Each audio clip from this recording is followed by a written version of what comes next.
Welcome back to Generation Me. I'm your host, Quentin. Today is a unique episode. We'll be talking to fathers, particularly Black fathers, and how they navigate a unique journey like being the father of daughters. So, first and foremost, let me introduce you to them. Actually, you guys can introduce yourselves. Hey, what's going on? It's Demetrius. Everybody call me Audie or Jack. I got a 12-year-old daughter, and I've been doing this thing for over a decade now. What's going on, people? Anthony here. I have a 13-year-old daughter. To say the least, it is quite a journey, and we are only at the tip of the iceberg, so we'll never know what's on the other side of that iceberg. So let's get started. First, I'd like to ask you guys, what was your thoughts when you first found out you were actually having a child in general? And then what was the thoughts once you found out you were having a daughter? My thought was, my kid was planned. Okay. A lot of people tend to have children, they're unplanned, it's unthought of, they kind of panic at first. Mine was joy. Knowing that I had a kid on the way made me feel good. As most men do, be like, oh, I want a boy, I want a boy, I want a boy. But with my upbringing, my family and everything, once I found out I was having a daughter, I was a little disheartened, just a little bit, but I was just like, I got a daughter. Like, so, let's rock with it. It wasn't like I could be like, you know what, change it up. Hey, change the genetic code or something. Couldn't do nothing like that.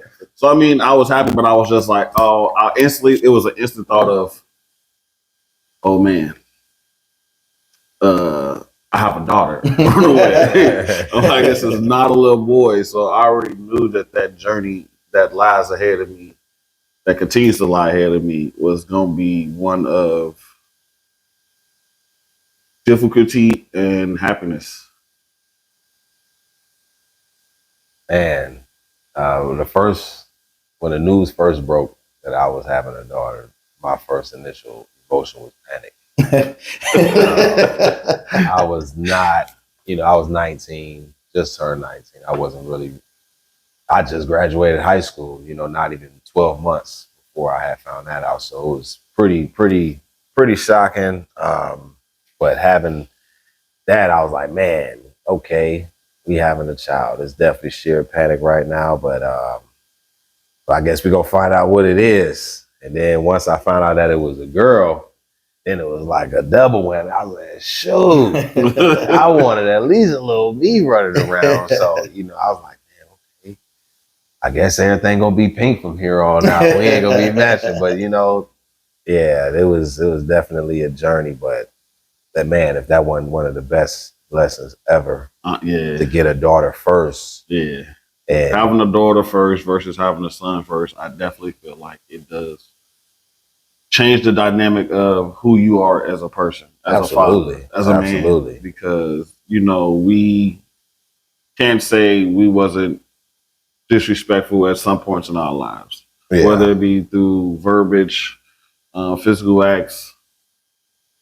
Then you have a daughter and it's like, let one of these kids say this or do this to my daughter. And then it's like, you got to look at yourself like, hey, you might have done that a time or two. So it's like, when you learn that you have a daughter, seeing them as a baby grow from that baby to the child, to the preteen, to the teenager, to an adult, each one of those phases changes your mindset. It shifts a certain aspect. It gives a different variation to who you are as a person, because I'm not one to say the B word to females. A lot of people know that. Like, you really have to completely take me out of my character, and I was already like that. But it's even more so now that I don't want to say it around my daughter. I don't want people saying it. Like, don't ever refer to yourself as a bad. You know what I'm saying? Like, you can call yourself a baddie, do what you want. But I've just never liked that connotation of I'm a bad. Yeah. Oh yeah. Which is, I guess, is kind of segue me into the next question. Challenges faced, as you kind of alluded to it. What are some unique challenges of raising daughters that is completely different than raising sons? We know an obvious one, but what else are some things that most fathers who don't have daughters have to look out for? I'm gonna let you hit that one first. I guess some of the things that I've realized early on that I had to change immediately was my tone. My daughter, when she was first born, she would cry when I would hold her close because of the bass in my voice. She didn't like it, regardless of me talking to her through her mama's stomach. She really didn't like the tone. So learning that, being so rough around the edges, being from Cleveland and coming to Cali and things that I was going through in life in general, it was a challenge for me just to learn when to turn it off and turn it on. I was having a hard time with the switch, and then learning to be sensitive.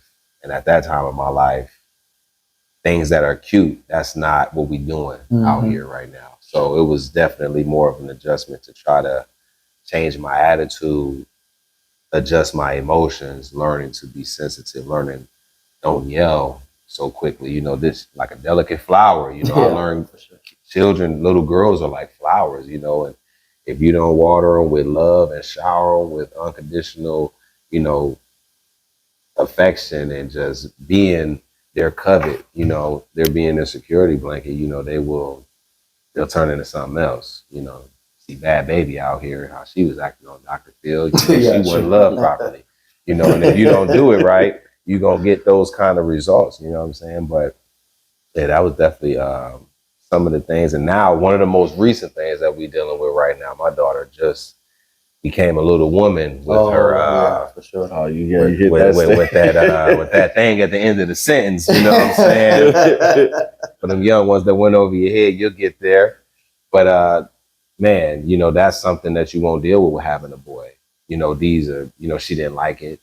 She's feeling, very, just sick. She's feeling icky, and these are things, that you wouldn't deal with a boy, because what if she didn't have that on summer vacation and she had that at school? And it just happened second period. Sure. Wait a minute. And then something like that happens. That will scar a child. Not only that, you're going to be bullied and everyone's going to remember you for that. I'm not going to say a name, but I went to school with a girl in middle school and she had pretty bad BO, but she was a cool girl. Yeah. But I let her use my hoodie one day because it was cold in Cleveland or whatever, and I let her use a brand new hoodie. And they like, "Dang, you let so-and-so use your hoodie?" I said, "Yeah, man, don't be rude." You know what I'm saying? So I gave her the hoodie and I got it back 2 periods later, and by oh God, I threw the hoodie out. I was like, I'm not even gonna take it, carry this home and wash this with my clothes. It has to go. But that we always, Musty Stank. That was her name. And we always knew Musty Stank when she was coming, because they're gonna Musty Stank. And that stuff that happened in 8th grade, bro. I'm 33 now. I still remember her as Musty Stank. You know what I'm saying? She was 13 years old. So, things like that will carry on for the rest of your life. Now with social media, it'll go viral. No, let me caveat off of that, because you said, if she had it at summer break versus at school. Yeah, or in public in general. So for me, when it happened for my little one, I was at home, got a call from the school. Oh, yeah. You had this situation. Yeah, this exact situation. So, as a father, I got sisters. So, I've seen it. I've dealt with it. I'm not embarrassed by it. I'm open to talk about it. But for my little one, she didn't really want to talk to dad about it. And I'll caveat onto something else in regards to that talking situation. But the school called. It happened while she was in class. She handled it exceptionally well. First off, I'm in a panic. I'm at home and I'm like, what do I get? What do I grab? So I grabbed some clothes, I grabbed some wipes. Get to the school, and the teacher is like, Mrs. Lawson, you got pants and socks and wipes, but you didn't get any panties. And I'm like, oh my God. So I fly to the store and I'm on the phone with my sisters, my mom. Hey, which kind should I get her? And like, help me find out. Get cotton. Don't get other stuff. Don't get this. I guess it's a certain pair that they prefer at that time.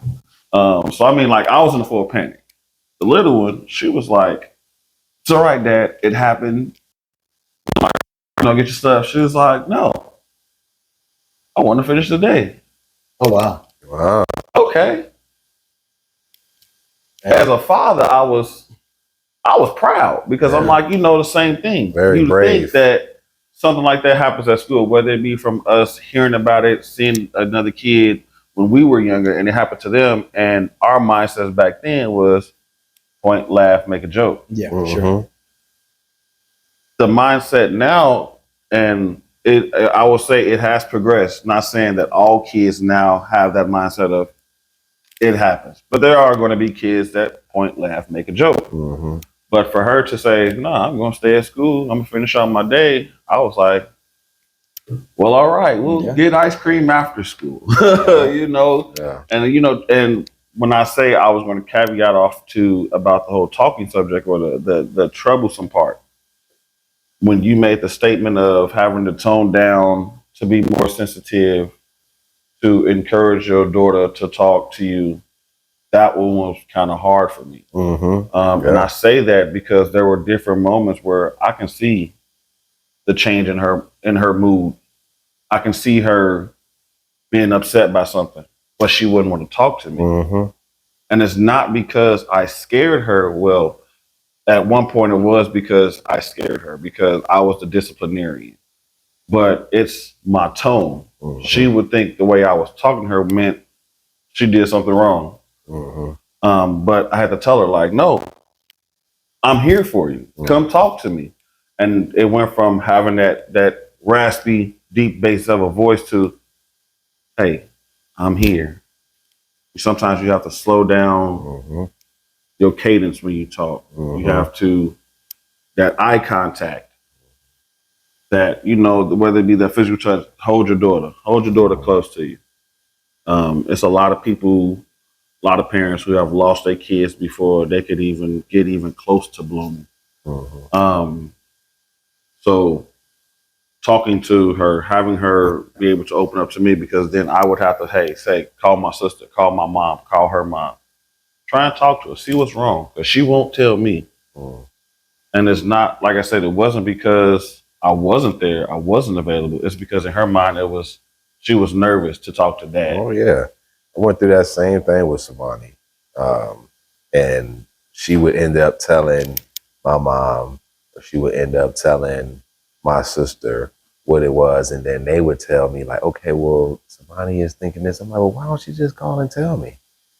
So I had to go through that same thing of, it's not that I scared her, and I'm not the disciplinary. I'm the fun parent. But she, at the same time, it's that tone and everything. And, she knows that I don't put a lot of pressure on her. I let her kind of blossom into whatever flower she's already going down her path. I just try to encourage her the most and support her the most to know that you can be whatever you want. Because that's one of the things as a kid, we were always told we could be whatever we want to be. And as you get older, you realize how powerful the mind really is. For sure. And as long as you're there to support your child and give them that encouragement, they really can become and accomplish anything. So just trying to let her know, I'm here whenever you want to talk, whenever you need to talk. I'm here, the door is open. But trying to get them to flip that switch to be more open, to be like, I want to tell my dad this instead of my mom first. Or I want to call my dad and tell him instead of my auntie or something like that. That's still the juggle right now. I was gonna say that's gonna it's progressing, but it's still like, as far as the period thing had happened, she wasn't trying to talk to me about that either. But I heard, she didn't tell me, but I heard about it, so I called her like, "Hey, I heard what's going on, huh?" I say you're dying all over the apartment, huh? And she's like, "No." I said, you gotta make a little joke to kind of bring the light out of it, like it's okay. You're getting older. These are things that happen. It's completely normal. You're going to deal with this for the next 40 years. This is going to be a part of your life every month. That's true. You know what I'm saying? So as long as you're comfortable with it, I'm comfortable with it. You like pads or, I'm comfortable. Listen, I'm going to go buy them. Even now, to this day, because I just got, not just today, but I want to say during this week, she called me. Guess she was having headaches and things of that nature. Come to find out, it was because of her cycle. And her mom was like, "Oh yeah, she's fine. Like it happens to me when I go through mine. It's a thing." But so I'm sitting there trying to talk to Kayla. Why you tell me? No, Dad, I'm not talking to you. She does not. She does not want to speak to me in regards to anything about her cycle. She's like, "You're a boy. You're a boy. You're a boy," and I'm like, "I'm your dad. Yeah. I can help you. I've experienced all of this stuff, not firsthand, but your aunties and your cousins. I've seen it all." Yeah. And then one of the other things I will say is a challenge. I won't say it's for every man because I don't know if every man plays that role, but I was primarily the disciplinarian. So when she got in trouble, her mom would be like, "You handle it. She say something wrong, you fix it." So, and that's why I felt like it was hard for her to come and actually talk to me about things because she was like, when I talk to him, I'm getting in trouble. Yeah. So, but you have to distinguish the two. You got in trouble because you did something wrong versus come talk to me even if you feel like you did something wrong. So it took a while, but after multiple talks, definitely multiple talks, she started, sometimes and come and somewhat, as people would say, tell on herself. And it was like, you always tell kids, it's better for you to tell me versus me finding out from somebody else. And that's a thing, whether you're a child or an adult in many situations. Just say your partner say like, "Hey, I'd rather you tell me versus me hearing it from somebody else." And that's that starts as a kid. But at the same time, when you're that disciplinarian, kid's not gonna want to tell you stuff because they're like, "I'm gonna get a whooping. I'm gonna get in trouble." Yeah. And yes, I will be blunt and honest. I am a father who has whooped my daughter. I don't want to hear everybody. I've heard many of people say. No, actually, let's get into it. Like that's on my list of questions I want to ask you guys. How do you guys feel about the new age gentle parenting? Do you think that I know you have a tendency to go lighter on your daughters, I'm assuming, over your sons, but what do you feel about gentle parenting? Do you think girls need more discipline than boys, or do you think that they should be disciplined at the same exact rate? Man, I'm gonna try to put this in a nutshell to hit all of that. We were all born in the 90s. 80s baby, here I'm old. 80s and 90s babies. That's like the last school of the hard knocks right there, right? We all came up on whoopings and things like that. And I just want to I'm going to jump some decades from through the 90s to 2015, about 25 years in that span. With gentle parenting taking over increasingly every year, I have nothing against the LGBTQ plus community. I believe, children do not know what they want. As for an example, for me, when I was 13, I got my first tattoo. My mother told me specifically, "You are not getting any tattoos." And I was like, "Watch me." And I got it, and I got this little tiny tattoo, and it was so stupid. But I got it, and I was like, I can hide it. But I never thought about whenever she does find out about it, it's not going to expand. It's not going to be any bigger than when you got a tattoo. It's still going to be, I found out you got a tattoo, might as well go big or go home. But I went small and still went home. But anyway, I got it. Years later, it's gone. It's covered up completely. It was on this arm. It's completely gone now. But the moral of that story is kids do not know what they want. They think they do. And if you let them kids choose what they think they want, instead of guiding them to what they should do and pushing them towards something else, and sometimes you see your kid is on a certain path where you need to maybe whoop they ass to course correct to now get them to go the right way. With the gentle parenting, it's okay. It's not okay. And then they continue down that path and it just gets worse and worse and worse. And now all of a sudden you have a child that wants to be an opposite sex because they feel that they are. I'm going to speak a little personal about myself. I played Barbies with my older sister when I was a little boy. I mean, we all did it, to be honest with you. I drove her little pink car around and I put on a girl voice with the girl Barbie. There's things that are okay to do, but then there's also things that are not okay for you to allow your child to do. And I do feel like with the gentle parenting that's coming along, a lot of these kids are making mistakes and a lot of parents are supporting their mistakes. Like Hollywood, for instance, it has the most children that are trans in Hollywood. There's nothing. I'm not God. I'm not anything. I just feel like, however you go about it, you cannot tell me that God is wrong. God gave you a daughter. We're gonna go back to the beginning of our conversation.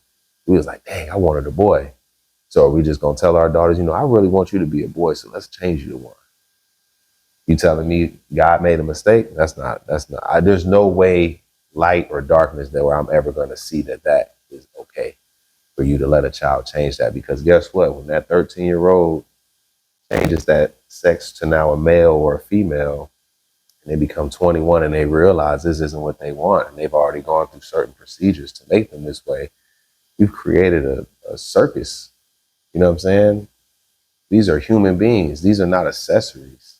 These are not things where you can just add on and take things off because you want to. It's not Crocs. You can't just add certain accessories to it to make it to your liking of what you like. Crocs, man. I got Crocs on. Yeah, right man. now. It's just, I just feel like these things are important. And with gentle parenting, you're allowing kids to not reach their full potential. You're allowing the kids to parent you. The kids are now telling the parents what to do. The parents are now following along with it. They're not giving a course correct. They're not letting them know, like, hey, your feelings are okay, but you cannot tell me that you don't feel like this is your body. There's something that needs to happen. Maybe therapy. Maybe you're not spending enough time with your child to where they feel unloved in their own body and skin, where now they feel uncomfortable. To maybe you pay more attention to me if I was a girl or if I was a boy. These are things that I feel like are not being looked at enough. And I'm gonna just throw one example: Dwayne Wade. All love Dwayne Wade and his son, Jair or Zaya. I can't remember what his son's name is, but they recently went through this change as well. Dwayne Wade played ball for 18 plus years. He was always on the road, always not in the house. He's not able to be that physical parent. So you kind of have to realize he was missing his father figure. He was missing that touch. He was missing those arms around the shoulder talks. He was missing that dad and son bond and those things that was supposed to develop him as a man. And he didn't get it. And now he feels like he'd be loved better as a girl now. It's a little weary. I just feel like, these days it's okay to whoop your child.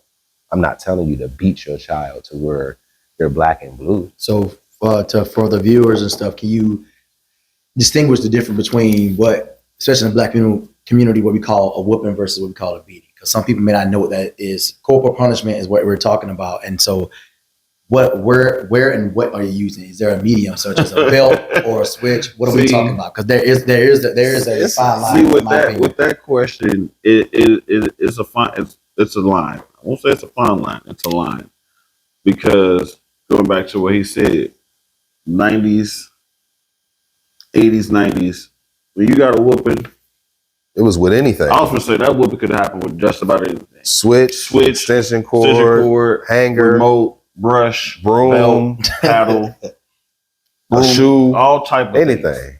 Things. And then when gentle parenting to me really affected that mindset of people, because it was like, I can't beat my children. You're not beating them. You're using a tool to course correct. Or you can use your hand. You don't necessarily have to use a belt or anything. And cave their chest in or something. Two smacks on the beat. That's a ass whooping. That's enough. That's a little whooping. That's you know what I'm saying? But a lot of times now it's like you have people that want to interject. Say, because I will discipline my child right in this space, in the home, in a grocery store, at the auto shop, at the mall. If my child is doing something wrong, I'm going to correct it. And then you have those people that jump in, oh, you can't do that. Cool. Because last time I checked, this is my child. My child is well fed, great home, clothes, education, love. But where does it say I'm not supposed to discipline? Well, my mom always said, if you don't discipline your kid, the world will.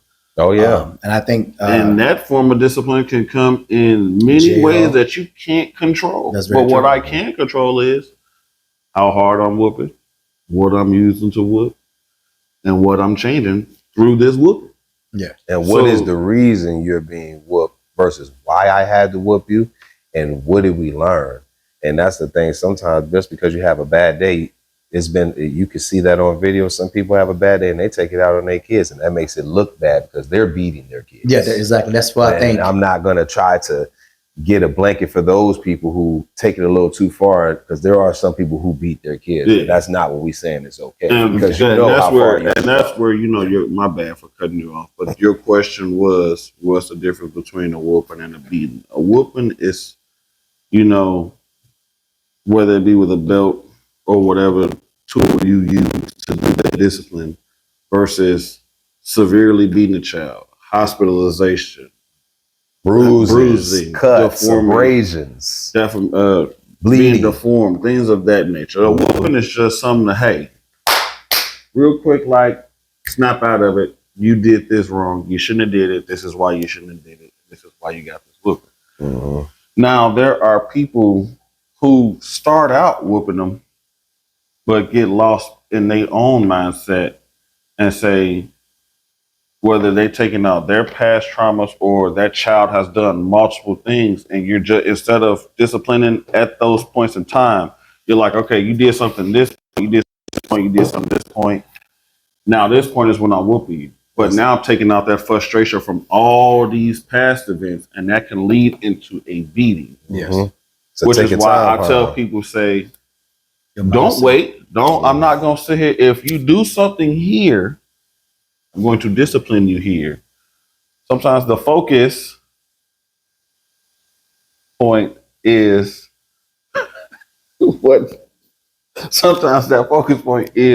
child is doing at that point right there. Which is why it needs to be corrected right then and there versus waiting all that time. So, you also have to control yourself when you are disciplining your child, because I've seen it firsthand. That's true. Let's add some layers to this already. So we know for a fact you guys are fathers. You guys are Black fathers. You guys are also the fathers of young women, but they're also Black young women. Are there unique challenges in raising Black young women in today's time, today's era, such as like beauty standard issues, body type issues? Absolutely. Avoiding the so-called angry Black woman motif or the ratchet Black woman motif. You guys see that or go through that? Are your daughters feeling that type of stuff? I believe that is the challenge you're going to face here on out, and even before our times that we had these children. But with everyone in their self-confidence issues, with how social media is going, everybody has an insecurity. You see even beautiful women that are just naturally beautiful. Now they need to do implantations or BBLs, or they're doing lip fillers, or they're getting Botox, they're getting hair extensions, they're getting eyelash extensions, they're getting, they get a lot. It's at the point it's too much. At the end of the day, natural beauty is the best beauty. Everyone is beautiful in their own way. And I tell my daughter, if no man is going to love you the way that I'm going to love you, then that's not a man for you. But it's not you have to instill that love into your child today. Yeah. Because if you do not do it, and she doesn't feel loved, she's going to seek that out in every person or man that she deals with. And if it doesn't come from you, her father, the one who brung her here, she's always going to seek validation from the worst kind of man you could ever want to see her with.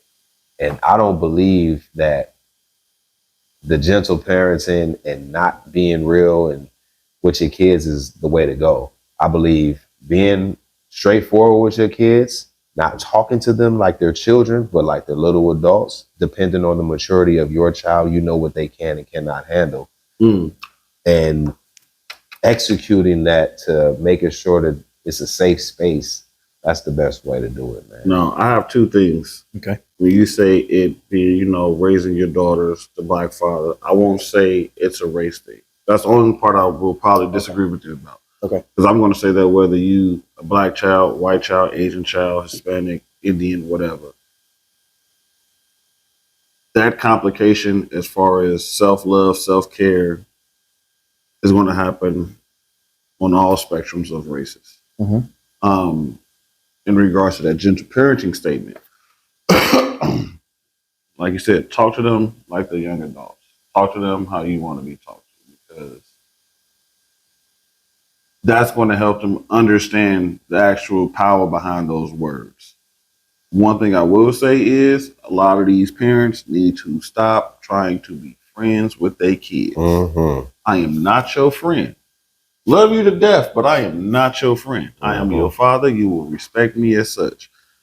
And that's where that gentle parenting kind of plays its part in that aspect as well, because it's like, oh, hey, girlfriend. And, or your daughter say something, like my daughter has said some things to me and I had to, I'm not sure who you thought you was talking to, not your friend.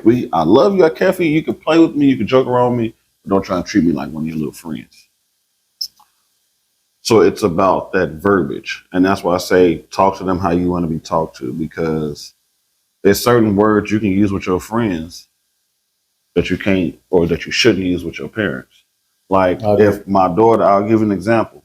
My daughter, we was going back and forth and she was like, bro, don't do that. Da, da, da. I hate that. First off, I'm not your bro. Yep. I'm your father. Now, that is a form of discipline in itself, because I'm telling you, to me, that's not a respectful word coming from my daughter. I agree. My son's one of y'all, hey, bro, a homie, somebody on the street, hey, bro, this, that, and the third, hey, bro, cool. But you're my child. Dad, that's about the only thing. Dad, if you could come up with a nickname, because I call my father Captain. What's up, Captain? But I don't sit there. I'm 35. I don't think I've ever called my father bro. I don't think I've ever used a statement, hey, bro, chill out. Or, bro, that's not cool. Never. Not one time. Yeah, I agree with that. Because he probably would have looked at me and punched me. Like, who you talking to? Probably even now.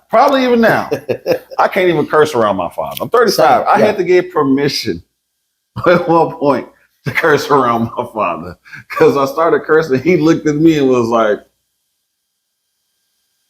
and I'm like, oh, my bad, being in the military, being an adult, you're gonna curse. But it's a way of respect. You know what I'm saying? Tone, boy. Yeah, you gotta be careful with it. When you did make that statement, as far as the gentle parenting and guiding children, doing that course correct, you kind of went off on a slight tangent in regards to whether they making these choices about being a part of the other community. But there are multiple aspects as far as whether it's in regards to that or how they deal with anger. How many children have we seen where that kid is slapping the parents, throwing tantrums, breaking stuff at stores, and the parent is like, oh no, don't do that. Oh, let's think of another way. Because I'm sorry, I'm not a gentle parent. I wasn't raised in a gentle parent household. I've had a few bruises. I wasn't beat. I got whoopings. I was for beat. sure. Got whoopings. I got beat by my babysitter too, like that. But I mean, that gentle parenting, that's why people, that statement has constantly been thrown out. This generation is cooked, or this generation is fried, because a lot of these kids, they have been gentle parented, and so versus saying no, don't do that. Whether in you disciplining, whether it be some form of restriction, some form of what's the word? punishment, or you got to stay in your room for a week.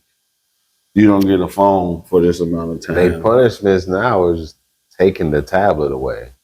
They punishment now is not being able to get on the Wi-Fi and still having that tablet. They don't. That's what I'm saying. They'll let them be grounded. They don't go outside anywhere to play, but they let them be on this phone or be on a tablet, and that's all they want to do is to get on that. And that's the real punishment. It's like it's not even about whooping the kids anymore with the gentle parenting stage that they got going on. It's taking their tablet or cutting their Wi-Fi off.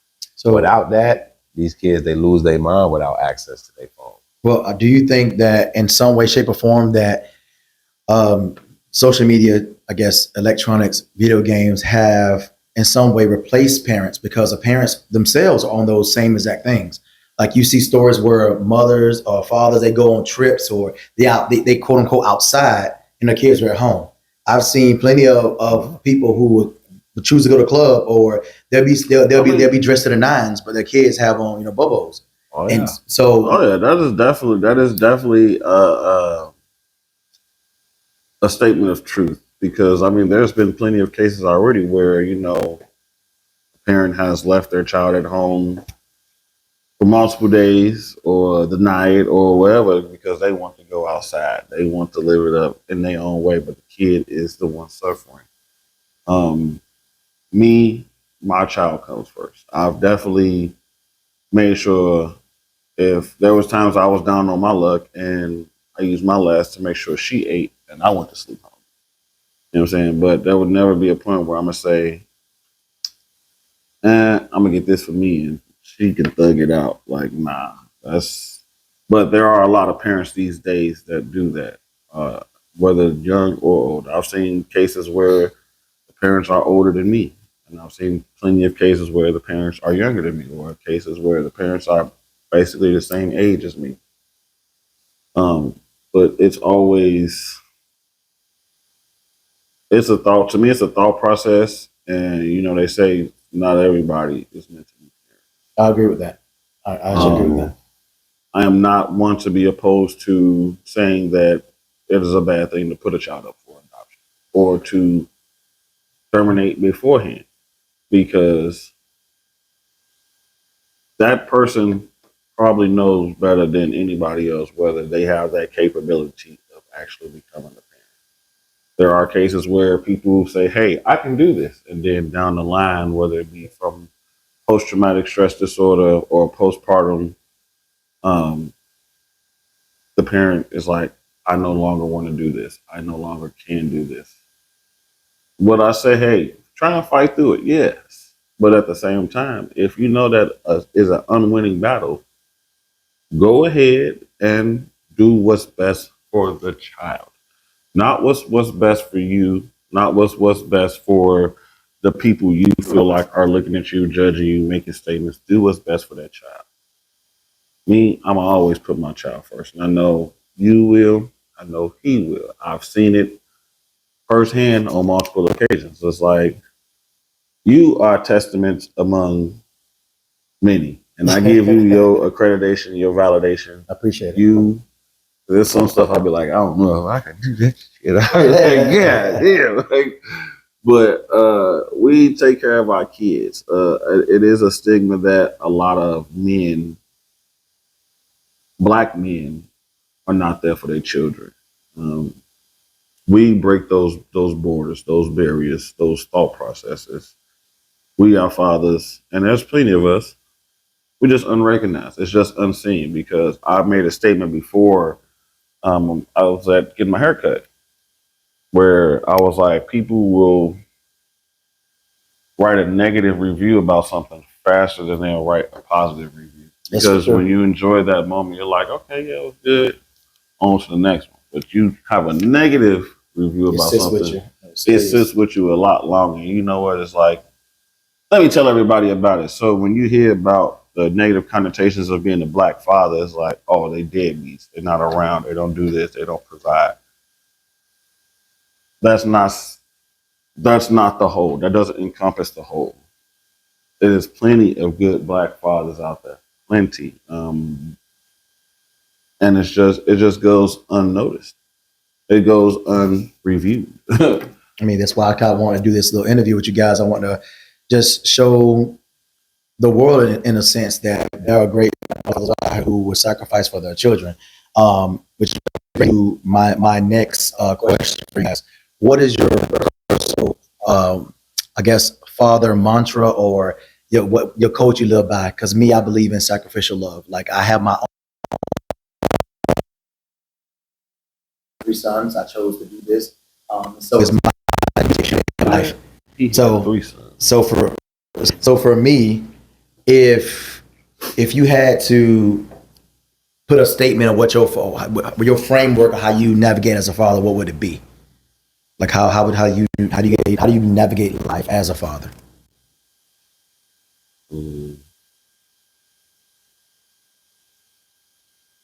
Never try to fit the frame. Always go beyond. Break that mold to show that you are here. I am here. There, like I said, with the stigmas, is always, even without the stigma, I already knew once, like I said, my child was playing. I knew I was going to be around. My father was around. My mother is around.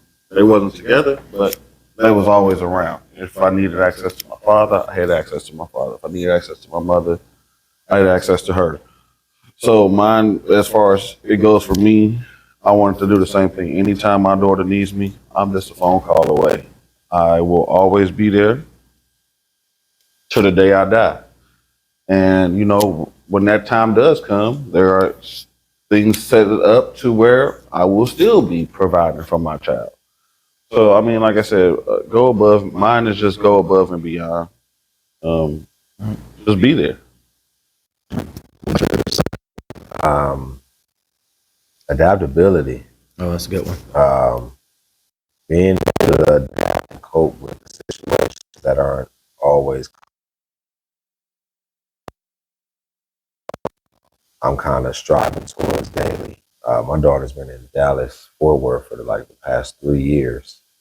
So being her only living literally 300 feet away around the corner to a couple miles to 20 miles to now being out of the state of Cali, that's been an adjustment within itself. Not seeing my daughter every week to every other weekend to now I don't see her for months to now it's been years, you know what I'm saying? It could be a little difficult with that. So having that kind of relationship through the phone is what's been most important, is just trying to make sure we call and we text and we keeping the line of communication open. We making sure if she needs something, she got it. Just seeing what's going on with school. You don't get those pick them up, drop them off talks no more to see how the daily life is going. So just checking in, making sure everything is good and trying to feel as close as you can, while you're so far away. That's the motto right now. So it can definitely make you want to move, but it's giving me that I miss her so much that I'd rather go to a whole nother state and figure everything else out as long as I'm closer to her. But that's very true, because it was hard having her with you guys know. Kelly was with me 24/7. Yeah, that was your shadow. So and her going to Texas, she's been in Texas for about 2 years now. Her going to Texas was her choice. It wasn't like it was a dispute between me and her mother or anything like that. Her mother wants to leave to wrap us up in a new location. And I had to talk with her. I had a tough talk with my daughter. And that's where it goes to as far as talking to your child like a young adult. So they know and understand the words that are being said. It was an option for her. Do you want to stay here with me? Or do you want to go with your mom? I want to try living with my mom. After the talk was said and done, I want to try it, and go stay with my mom. To say the least, she does want to come back. But, it was hard. It was definitely hard. Like the first week or so, I was in a bit of a funk, not waking up. And I remember that. Yeah. And, I'm used to waking up, she's already at watching TV, or she done made something for breakfast, or, she done came in there and jumped on the bed and whatever, to waking up in dead silence. And it's like, this is weird. This is weird. I don't like it. And, you know, like he said, you know, as far as communicating with your child on a daily basis, she calls me almost every day, or if she don't call me, I call her, or we send a text message. Hell, we play the game together. We were playing GTA. So I mean, just making sure you keep in contact with your child is whether they are 20 feet away in another room versus thousands of miles away. To this day, I still, you know, I'm involved in her schoolwork, sports, daily life, health. I'm looped in on all of that. So, I mean, she always knows that, you know, if you need something, call me. If you just want to talk, hell, sometimes she calls me and we sit on the phone and she's playing the game or something, or I'm playing the game and she ain't even really talking. And she just, it's like having her be there without being there. You know what I'm saying? Because I mean, a lot of parents can't and don't sit and talk with their kids. That's true. And you know, like he said earlier, no, I think you said it. Whereas the parents are on the phone. Yeah. The parents, you might be physically there, but mentally there. You're not there. Mentally, you're not there. Emotionally, you're not there. Parents do that and they take off and they check out too. They come home from work. They get on their social media, they neglect the kid, they tell the kid, go find something to eat in there, make some noodles, eat an Uncrustable, eat some Lunchables. There's no interaction. They stay in the room, and then next thing you know, your kid is now watching her new baby. And her new baby daddy ain't in the house. So now your kid is a glorified babysitter. So now she got to come home and do homework. Now she's not being able to focus and she's staying up late and be a child. You know, she can't really do all the things she want to do because now she has responsibilities that's technically not hers. And that all stems from the woman being in the position of getting pregnant, not knowing that the dude they got pregnant by ain't going to be there and ain't going to be shit. But saying, hey, I can do this now, but not knowing years later, this is going to be hard. Postpartum, I can't deal with it. It's PTSD, just being around the baby. Then next thing you know, they lose the job because they're mentally unstable. And now it's in a hard situation. The mother is unstable. She's mentally going through a wreck. She got 2 kids to care for. She's trying to provide and she having a hard time. She gotta go provide, but she can't pay the baby. Now the baby, your baby is now gotta watch the newborn baby. It's a lot. You know, and it all stems from my body, my choice. And women have the right to do whatever they choose to do. But as you women are choosing to lay with these men and you guys accidentally or purposely get pregnant, you're the one that's carrying that child. You are the one who is ultimately responsible for the well-being of that child. Understanding that this person that got us here is not going to be help or a good fit to be a father in any way, shape, or form.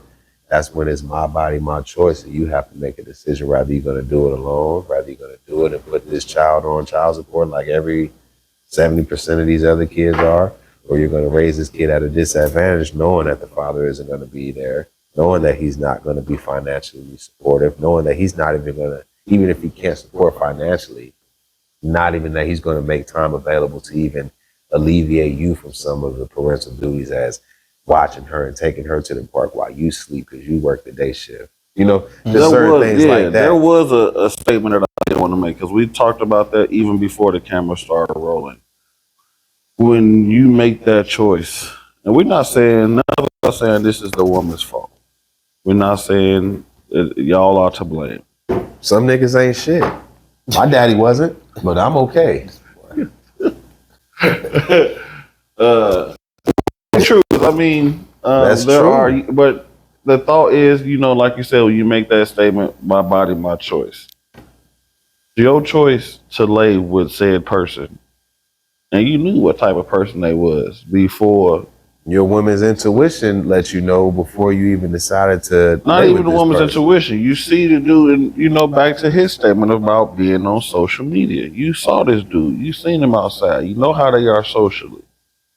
At any point, did your mind say he gonna be a good dad? No. So, and that's why, to me, another reason why we have that stigma of black dads running out. And I hate to say it, but like a lot of black dads, you know, whether they in the streets or they just don't have the mindset to be a father, it was still that woman who lay with that man to procreate that child. So you should have known beforehand, he's not a good fit. He won't be a good fit down the line. Which then in return, when that happens, it's the man that's like, he ain't nothing.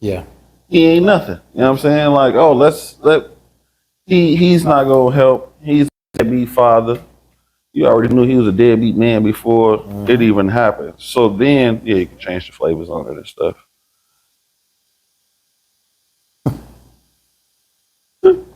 So yeah, in the end, it is being a black father. It's a thought process that needs to go into effect before the child is even here, before the act is done, said act is done.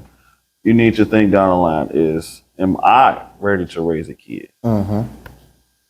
Because whether it's not like the man can conceive a child. We not born that way. Women, they hold that life 9 months inside themselves. That man takes 5 minutes or less to plant that seed inside. But at the same time, that man should be thinking too, am I ready to be a father? Because I know, like I said, when I had mine, she was playing, I was like, you know what? I want to be a dad. There's a lot of men and women who have unprotected acts, and down the line, it's like, oh no, I'm pregnant. There shouldn't be, oh no, I'm pregnant. You know exactly that. That is definitely. You knew that there's a possibility that when y'all did this, that a child could come from this. So it's a thought process on both ends. It's just, it looks bad for the man more so because, like I said, that baby, we're not carrying that baby for 9 months. We're incapable of doing so. Because if the roles was reversed, would it then be deadbeat moms that's more have a negative stigma in society versus deadbeat dads? Because you have that baby with you. We don't. You carried it around. You going this to everywhere in your day-to-day life because that baby is inside your stomach. The father can go and run off and gallivant any goddamn where they want to. But it's looked negatively on us because it's like, oh, you're not around. But like I said, if the roles was reversed, if God so deemed that men would be the ones to carry the child like horses, this situation would, to me, the situation would possibly be different. It'd be the same thing, just based on the opposite gender. All right. That is something just something to think about. And to close this out, if you guys had to give any advice to any new fathers out there, what would it be? Stick around, be adaptable, communicate. Like, whether you down on your luck or not, if you could communicate and be there, things will change.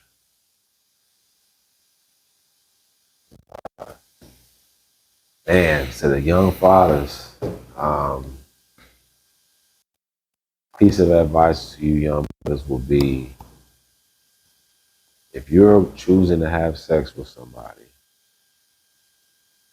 you should definitely be looking at them as somebody that could possibly have your baby, possibly being with them. The question is that if you young brothers end up having a newly found pregnancy with a woman, are you gonna step up to the plate, or are you gonna create another stigmatism of the child not being there, not having a father around? It can be one of the hardest things to do is stick around to be there with a woman that you don't want to be there, but for the joy of the child, what that brings to having your family together can be worth it. But the depression, the unhappiness, will slowly start to eat away at you and sometimes cause you to leave, as it did in my situation. I tried to stick around for as long as I could, and I just couldn't do it. I didn't quit on my daughter. I quit on the relationship with her mother.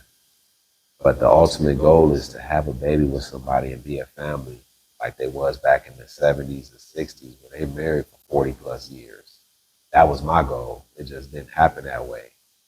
But if y'all can find it in y'all ways to take y'all time before y'all have these babies to get to know these women, because there are some really cool women out here that can be, your everything if you give them the opportunity to get to know them and not rush into the physical relationship. Some dope women out here. I feel like with enough time, everybody can see who's a good fit for them, because you don't know your parental views until that other partner gets pregnant. And then y'all start having disagreements after the baby is here. Yeah. So it'll be important on your first couple of days, just to have that conversation of what their views of parental views are like, to see if y'all even have aligned mindsets for it, or if y'all just right off the bat, left and right, it ain't gonna work out. Y'all probably shouldn't do it. So, just have those deeper conversations before the baby comes and not after. And I think y'all will be set up for a better experience being a father in America at this day and age today. All right. So first and foremost, thank you guys for joining us on our podcast. Tell a friend and tell a friend. Don't forget to like, comment, subscribe. And thank you guys for joining us on TikTok.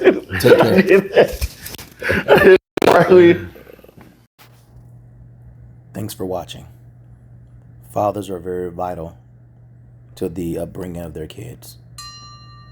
Please stay in their lives.